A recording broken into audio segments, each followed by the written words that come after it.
Didn't think I was coming, did you? Yeah, well, you don't have to worry about that. Hello, everybody. Welcome to Distilled, Brewed, and Reviewed. I am doing Smoke Wagon. I have the whole series here. If you're new to the channel, I do everything that has anything to do with alcohol. And I mean everything. And I do my famous Sunday morning coffee reviews. Now, why do I do everything that has anything to do with alcohol? Well, because I can. Because I can, and I do it with half my taste buds tied behind my back. And so it's not confusing trying to find all this stuff. You know what? I have a playlist, probably one of the most extensive ones on YouTube. And you know what? Makes everything so easy to find. You look at that playlist and you see how everything's broken down. If you like anything as anything with alcohol, I review. I'll have a playlist for it. And the first comment of every video I do has a pinned comment. It's mine because I always pin a link to the playlist of what I'm reviewing. In this case, it would be the bourbon playlist. Now, Smoke Wagon, straight bourbon whiskey. Smoke Wagon, small batch. Smoke Wagon, uncut and unfiltered, i.e. cask strength. This one, 57.21 ABV, over 114 proof. You know this comes out of Las Vegas. This is batch number 121, November 14th, 2021. It was bottled. They're out of Las Vegas. They're MGP out of Indiana. There's a long story of what happened to them. They were all set, bought all the equipment to do their own distilling. While their bourbon was aging 4 years and up, they were going to source it, as so many distilleries do. Then they changed the law in Las Vegas, and they either could source it or make their own, but they couldn't do both. They had already purchased just hundreds of thousands of dollars worth of barrels, and so they said, no, we're going to go ahead and use these barrels and source it. Now what they do, they have the barrels in different spots. So I know one rick house may be G. They do 4th and 3rd floor. That gives them a profile they really like. They do have their barrels scattered throughout the warehouses. They know where every location, kind of what it does to the whiskey. Their thing is they will blend their barrels, well, in the small batch especially, from the 4 to the 12 year.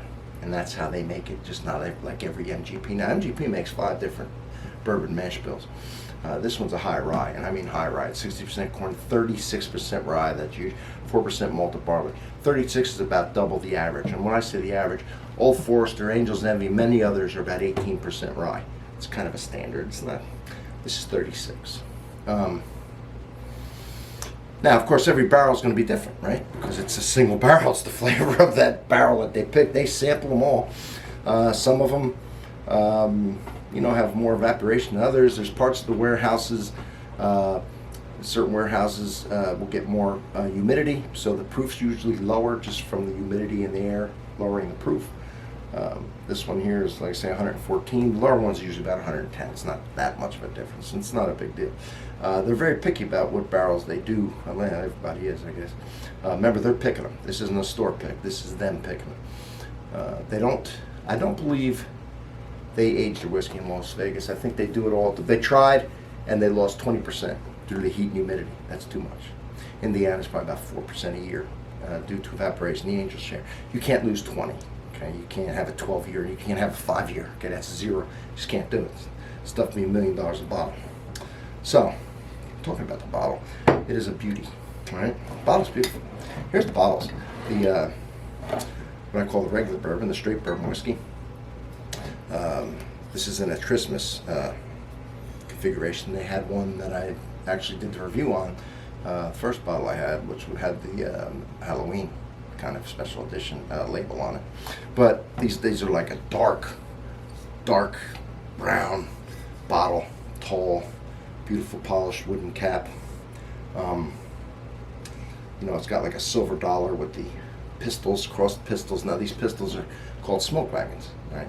That was a nickname for these pistols in the Old West. It's got a Latin saying on here, something like you know, the old eat, drink, and we'll be merry for tomorrow we may die. It's something like drink for tomorrow we may die, or something like that. Kind of a cool, you know, saying. Yeah, that's all I got to say about it. I'm going to get into it. Uncut and unfiltered. Now, all these are non-chill filtered. This should be dark. This should be real dark, not being filtered. We'll see. I know it's open. I actually haven't had it yet. I loaned to somebody and let them open it. Well, it's dark, but I've seen darker. Here's the one we're doing, right? Ooh.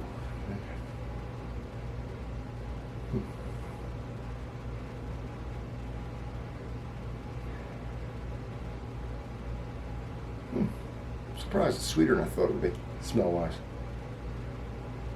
In this particular barrel, the other one, wasn't as sweet as this.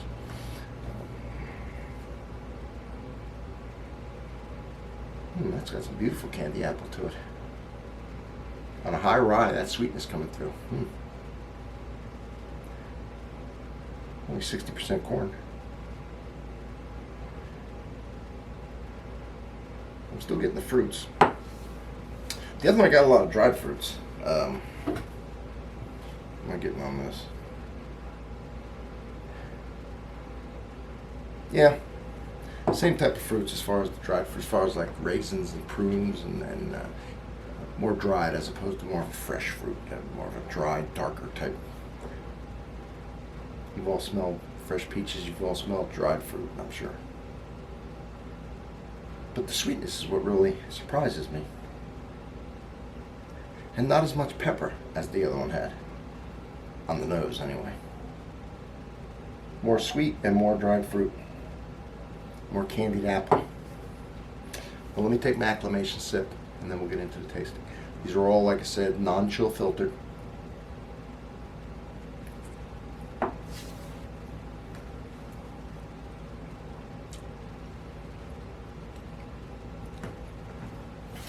If I didn't say, was $40, $60, and $80. Obviously that varies. It's getting very popular. It's getting hard to get. I'm sure you can add at least $10 for all those. It took me forever to get these.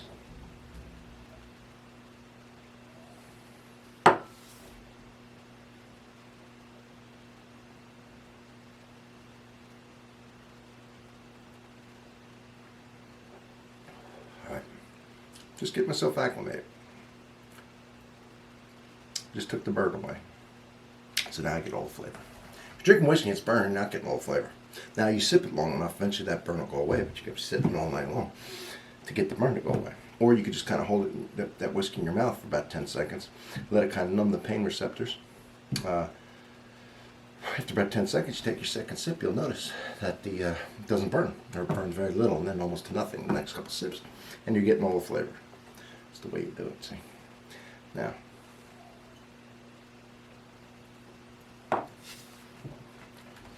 a surprising, I said candied apple. Now on the smell, to me, it reminds me of a chocolate covered cherry. And I'm talking about a chocolate covered cherry with that delicious gooey center, because this has a sweetness that surprises me.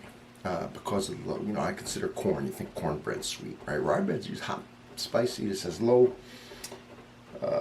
malted barley, which is where you usually get chocolate. But whatever, I'm not going to analyze like that. I'm going to tell you that this has a chocolate-covered cherry taste, which I find very pleasing.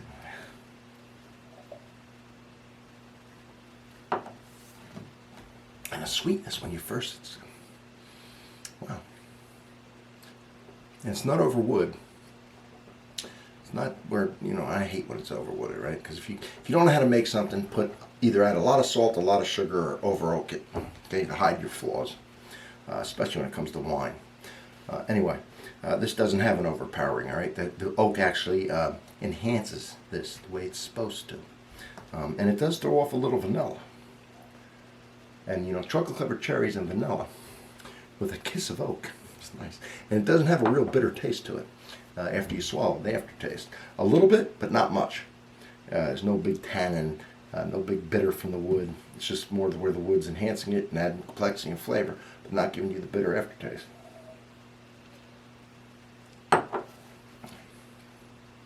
It's good. This is good. This is really good. Of course, I drink a lot of high proof whiskey, so I'm used to it, and kind of prefer it, right? This is uncut, man. This is right out of the barrel. They picked a good barrel. There's no water added. This is the flavor. This is everything that they got. They don't filter it. They don't. All right, they filter it a little. They don't filter as much as there's different filters. I used to know more about the filtration, but I worked at a distillery. I didn't actually do this part of it, but I used to talk to them about it. And there's stuff going through my head. We won't get into it. Just stick to the fun part. Plus, I half-assed know that stuff anyway. Why I'm doing this is because I'm adding a little water. See, and we'll see how it changes. Just a little bit.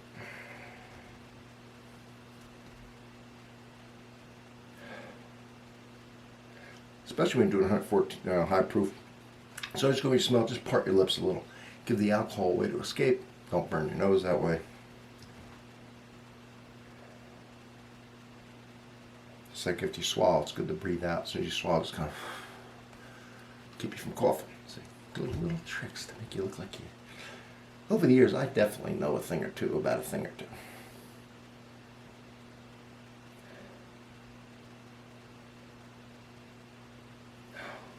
I'm trying to figure this out.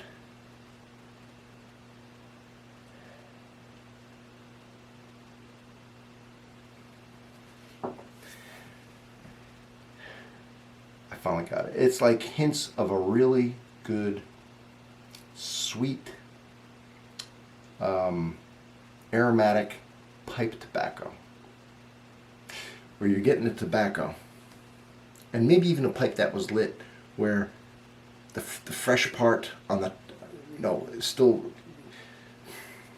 a bowl that has been smoked, and you put the fresh tobacco in, so you get all the smell, not just from the bag, where you're getting all the aromatics and all that beautiful fruit and sweetness, but you're smelling that fresh stuff in the bowl, not lit, but the bowl's been used, so it has that smokiness too. And it's marrying like a little bit of smokiness with that tobacco, a good pipe tobacco. I think that's what, yeah. It's the best way to describe this. Took me a minute. So that's a nice, it's a nice combination.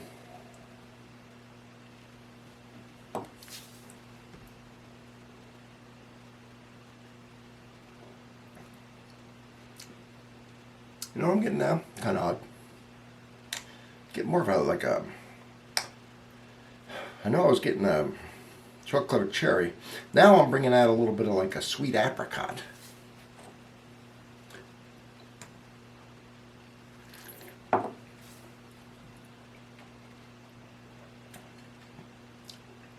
Right about the sweetness. Love the smell before, I love the smell now. I love the taste before, I love the taste now. The water did not hurt it at all. Maybe might have made it a little better even. I usually don't say that. But it was good without it. But with it, man, I can see a cube in this, and then as the cube melts, watching it evolve.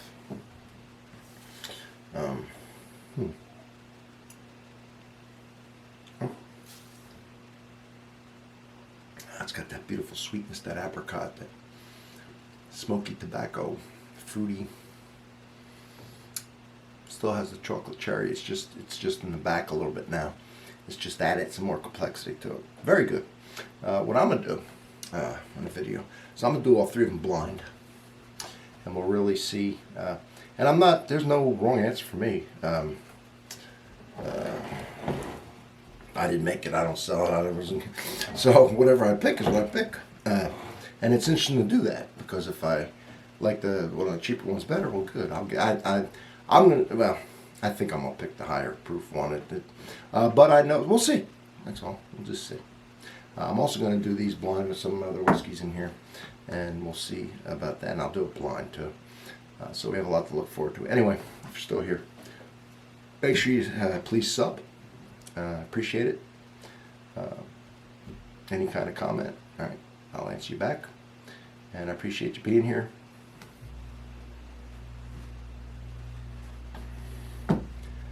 See y'all in the next one.